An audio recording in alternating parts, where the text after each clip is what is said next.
Hi, everyone. Dr. Victoria Scurbo here, speaking to you from the Seeds of Transformation Healing Center in Wareham, Massachusetts. Massachusetts. Sorry, I'm actually in my living room right now in the house. It is just brutally hot outside, and I know a lot of you are giggling because it's been brutally hot outside for a long time where you guys live. But it's kind of a new thing here. This is probably the hottest it's been all summer. And we do get these periods of time, usually in July or August, where we have a period of time where it's really hot and it's really uncomfortable. Um, but then usually it's okay for the rest of the time. We get a lot of cold weather, of course. And we don't, we live in an old house, first of all. And we don't really have AC in the house. We only have fans. So there is a fan running at this time. And that's probably what you hear in the background. Hopefully, it's not too disturbing for you. This is my computer, and it doesn't have the greatest video, and it doesn't have the greatest audio either. So I apologize for any problems hearing me. So today is the new moon. We have the new moon in Cancer. I did a little thing this morning when it was still cool enough to go out without passing out early this morning. And if you haven't seen that, it's a good astrology um, sort of setup for this new moon. Now the new moon is happening at 29 degrees of Cancer, and it is exactly opposite Saturn at 29 degrees of Capricorn. And so we have this new moon, which is always a beginning, but at the same time, we have reality sort of staring us in the face from the other side of the zodiac in Saturn and Capricorn. Saturn is retrograde in Capricorn. It will be retrograde, I think, I think it turns direct in either September or October.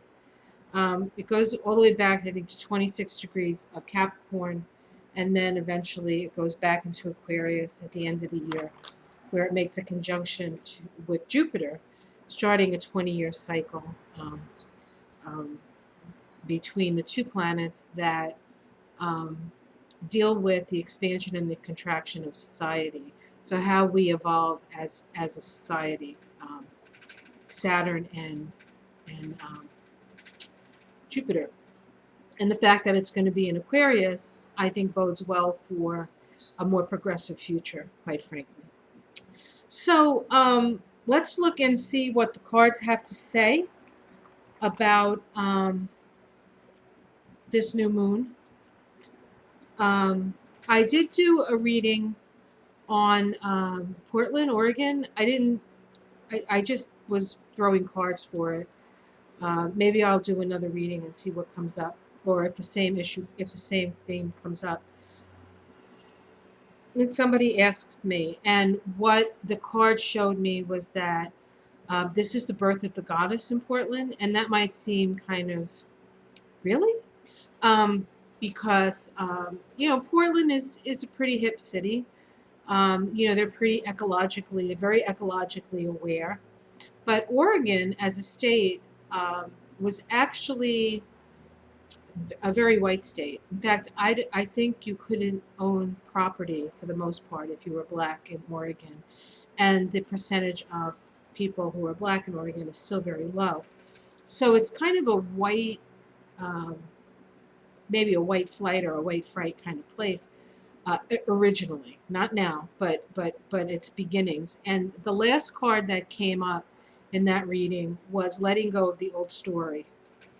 And so this whole sort of thing with the feds coming in and helping, or whatever this is just bringing up the ire of what Portland has become and what Oregon has become at this point. And Oregon and Portland will fight for its rights, and will ask them to leave. I think they've already done that. Whether or not the feds have left yet or not, I don't know, but I know they were asked to leave. Uh, so it was a way for them to let go of their past, to actually maybe even look at it and really, really look at it and then sort of let it go. Like most of us, we're having to really face uh, what we have been or where we have been, and in a need to review and release. So I don't think it's that different for Oregon, but I can maybe do a reading. I'll see how long this reading takes, and maybe we can look at that again and see if the same stuff comes up. All right, so this is the new moon reading. And here we have the first card that comes up in the media environment is that this is the Three of Wands. In this deck, it's called Authentic Nurturance or Nourishment. So this card talks about what is it that we need in our life to truly feed, that truly feeds us. What truly feeds us, and that's the environment that we're in, and that's very much a Cancer um, archetype anyway. Cancer deals with nurturance. It deals with feeding your family, right? Nurturing them, making sure that they get what they need. And that's really what authentic nurturance is. And so we're looking at now at what do we really need in our lives? What is it that we cannot live without? What is it can we live with? What is it can we do without? Right? Those are some of the questions that we ask. Let's see what's crossing that at this time. Okay, we have the Wheel of Fortune, and this is about flowing with change. And so what's happening is all of the rules are changing. The whole structure of how we understood our sense of safety, our sense of uh, what it means maybe to be safe, what are the things that we took for granted. Perhaps we took for granted the fact that there would always be work. Maybe we took for granted that we would be protected by our government. Maybe we took for granted that that what we what's important to us is reflected in how, in the case of the government makes decisions. A lot of those things, people have. There are some people who knew that wasn't the case, but there were a lot of people who trusted it and have lost trust and lost faith. And it all has to do with the change, and the change. There'll be times when one point of view, holds sway, and then there'll be another time when another point of view holds sway. The only thing that's truly, um, the only thing that's truly always there is the fact that things change. And so, as we attempt to figure out what it is that we need to nurture ourselves, and not just ourselves like our physical bodies, but our authentic selves, right? Um, a lot of people do stuff that they don't like just because they feel like they have to do it to survive. Some people go to work because that's the way it is. They figure that's the only way they can do it. Well, those things are changing. Things are changing and shifting. And so the challenge is, how do you stay connected to what feeds you while going through these profound changes? Let's see what's at the root of this reading. This is called the trust walk.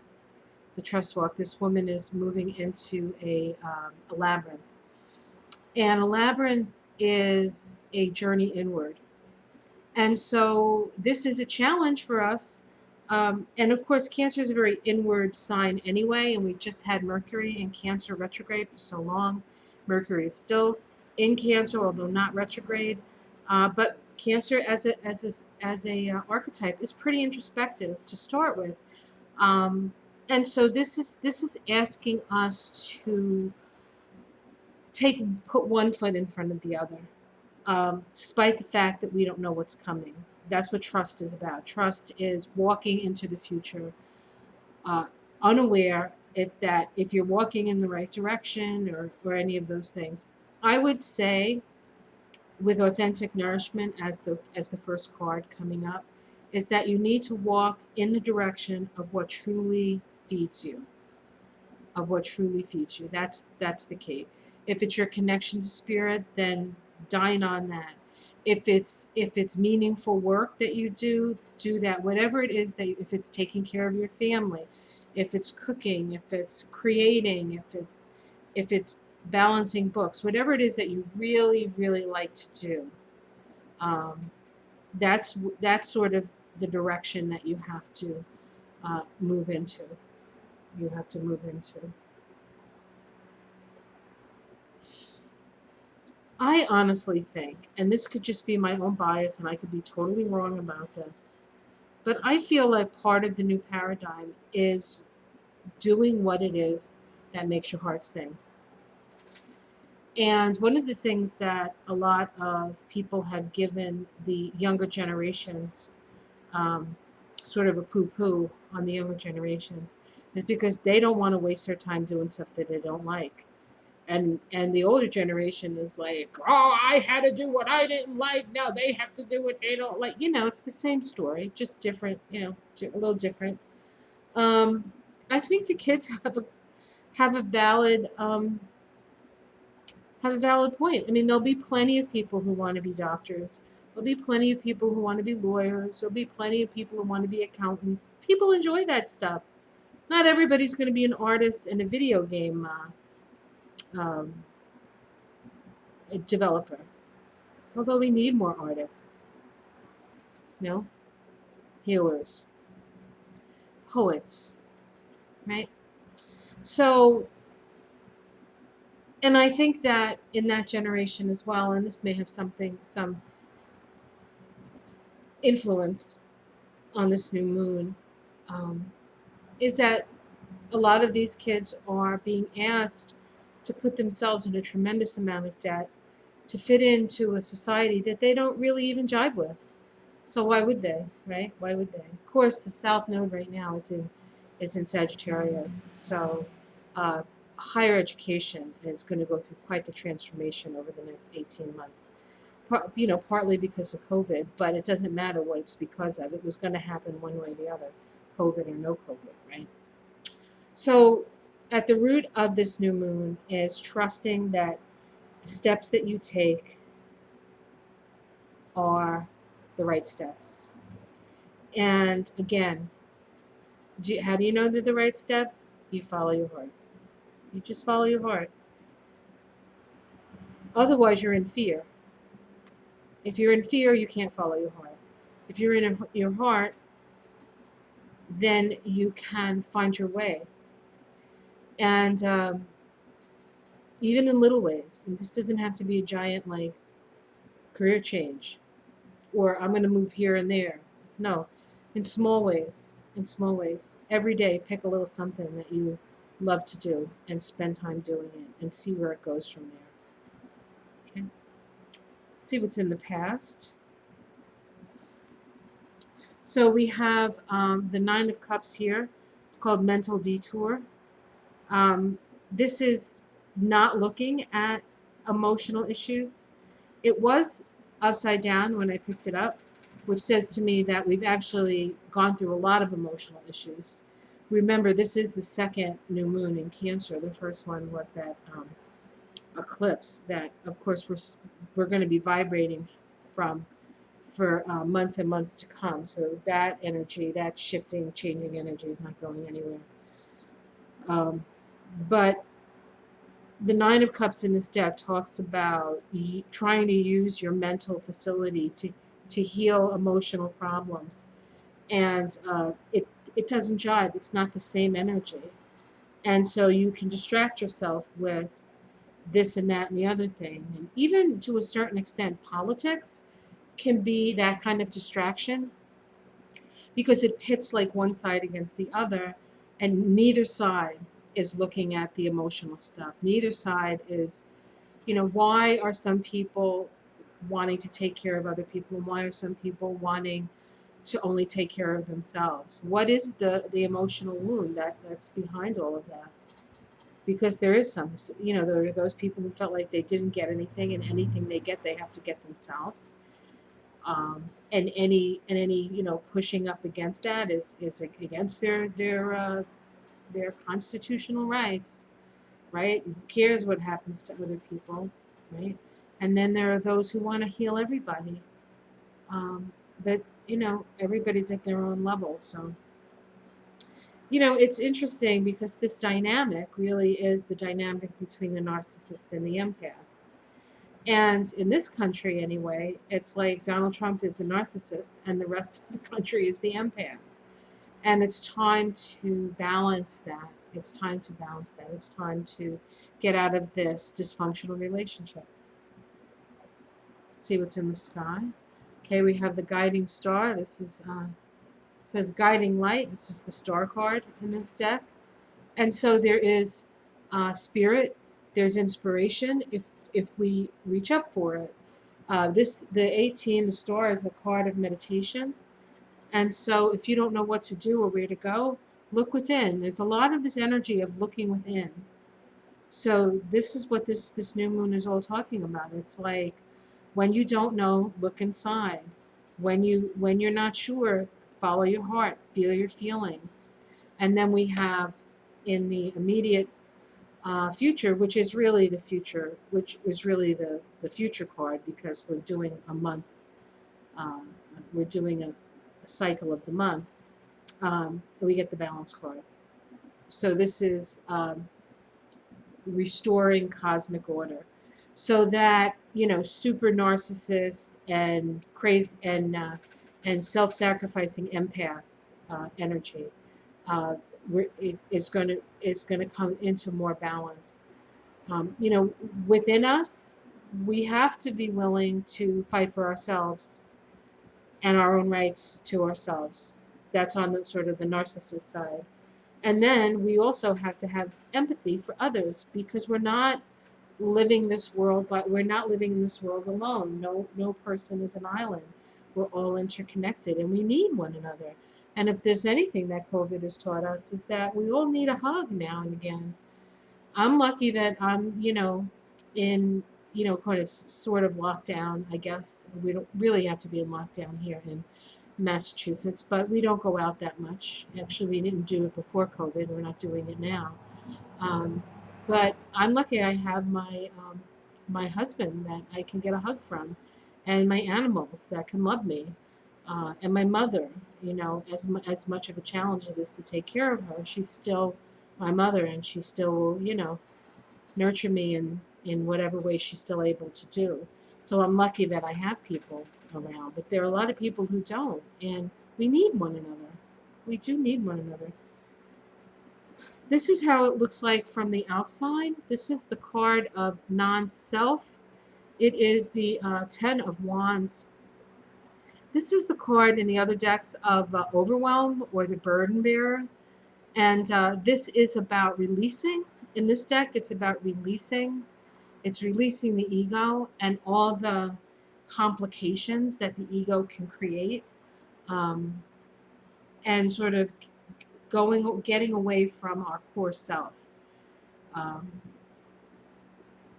or maybe this is about connecting with spirit on a place where we are one with spirit. This could be a oneness sort of energy. But it's as if we are just points of light and prisms that diffuse and color and vibrate, right? So we're like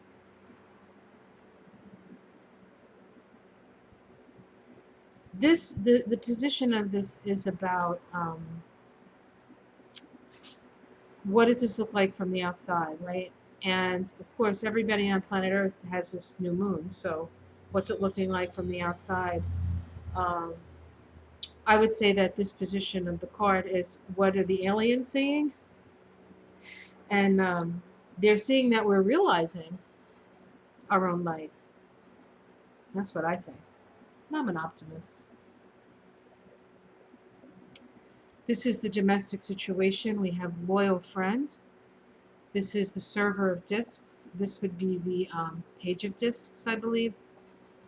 And so what's domestic situation? Find somebody you can depend on. Find somebody to talk to.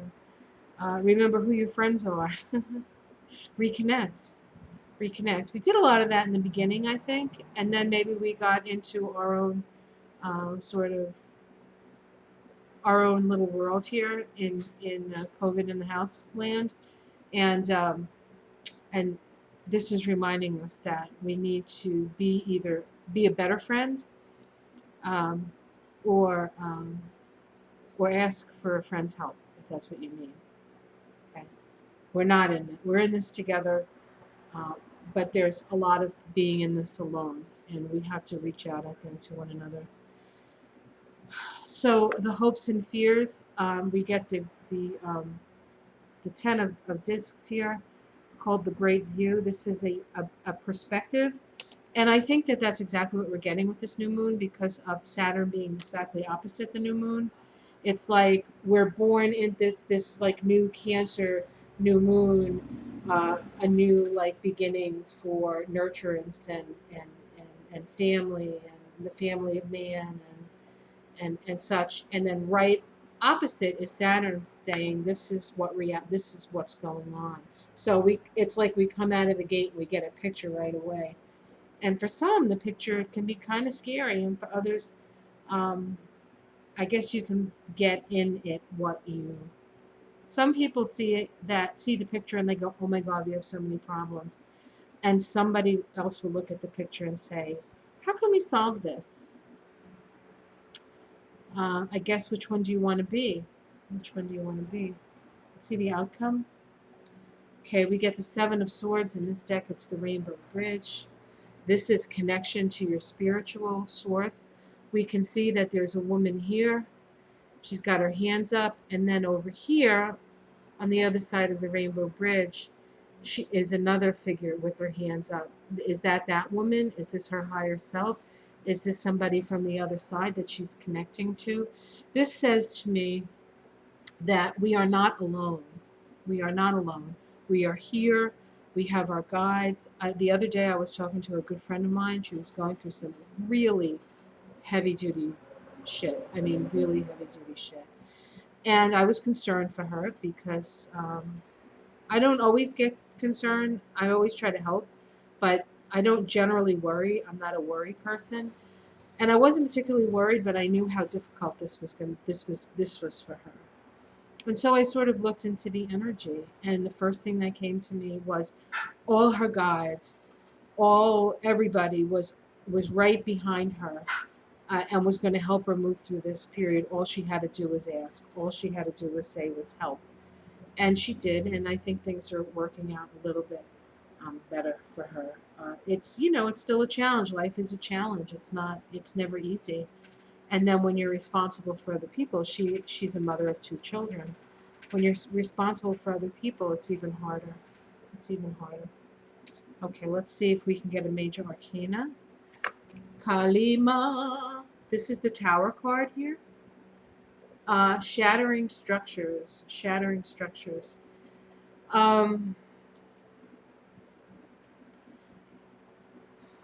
What we do over the next couple of months is going to really matter, especially here in the U.S. With the election coming. We cannot cower in fear. We have to stand up for our rights and the rights of other people, and we need to come from a place of heart. The United States of America's path of life is a 32-5 vibration, which is the Six of Wands, the victory card. But it's also the shadow. And so the question is, victory at what cost? The 32-5 is a freedom vibration. In fact, I believe the word freedom vibrates to 32-5. But one person's freedom could be another person's slavery. And we need to look at that in this country because the 32-5 is also the shadow of the United States. And so I think the idea of the U.S. is great, but I think practically it hasn't really, we haven't lived up to our values. And I think that we're getting schooled at this time as to what's really, there's what we think we are, and then there's what our actions have wrought. And I think that we are looking at that now. as well, certainly in the United States as a country. And that's going to be devastating to some. That shatters the structures. It shatters the Apollo, stop. It shatters the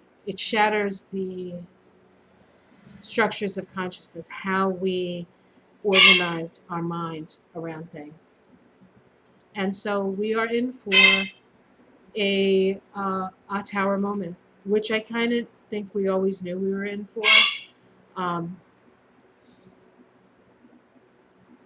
as Trump goes through his tower moment, we too will go through our tower moment.